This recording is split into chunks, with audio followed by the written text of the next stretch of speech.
ভারত পাকিস্তান যুদ্ধ আবহে মালদার মুসলিম ইনস্টিটিউট থেকে বাজানো হবে সাইরেন। মালদা শহরের মুসলিম ইনস্টিটিউট থেকেই সেই দ্বিতীয় বিশ্বযুদ্ধের সময় বাজানো হয়, ৭১ যুদ্ধের সময়ও বাজানো হয়েছিল। এবার আবারও বাজানো হবে সেই পাকিস্তানের সাথে যুদ্ধের কারণে। যেহেতু মালদা জেলা ভারত বাংলাদেশ সীমান্ত এলাকায়, এখনও জেলার ১৮ কিলোমিটার কাঁটাতার নেই।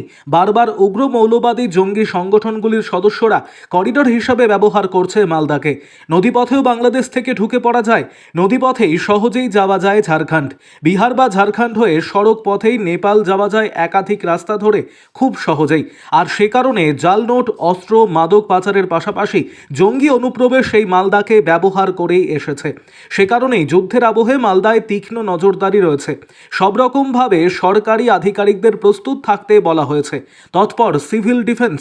এবার মুসলিম ইনস্টিটিউট থেকেই আবার বাজানো হবে সাইরেন। তবে এছাড়াও আরও 4 জায়গা থেকে সাইরেন বেজে উঠবে মালদা জেলা আদালত, দমকল এবং রেল ও পুলিশ লাইন অথবা মালদা সংশোধনাগার থেকে। আরও আপডেট থাকতে আমাদের ভিডিও শেয়ার ও ফেসবুক পেজটিকে লাইক করে ফলো করে দিন।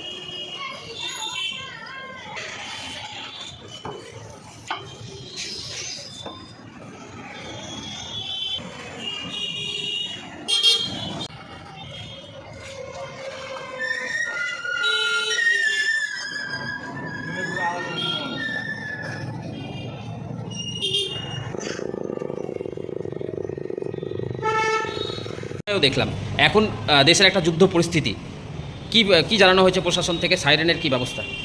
প্রশাসন থেকে জানানো হয়েছিল, প্রশাসনের লোকজন এসেছিলো, এসে প্রথমে সাইরেনটা চেক করেছিল। সাইরেন তখন বিকল ছিল।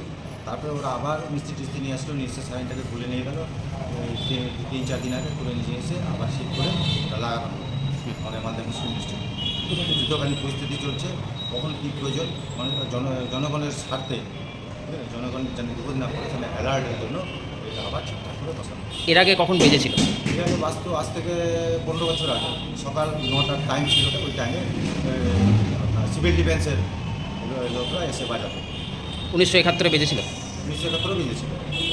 তার আগে 62তে বেজেছে। আর কোথায় কোথায় সাইরেন? মালদায় সাইরেন 5 জায়গায় আছে। একটা আপনার সংশোধনাগার, একটা রেল স্টেশন, একটা আপনার কালেক্টিভ বিল্ডিং, আর নতুন করে বসানো হলো ফায়ার ব্রিগেড। আর আমাদের এই মালদা এমনি প্রশাসনের দিক থেকে কোনো নির্দেশিকা এখন?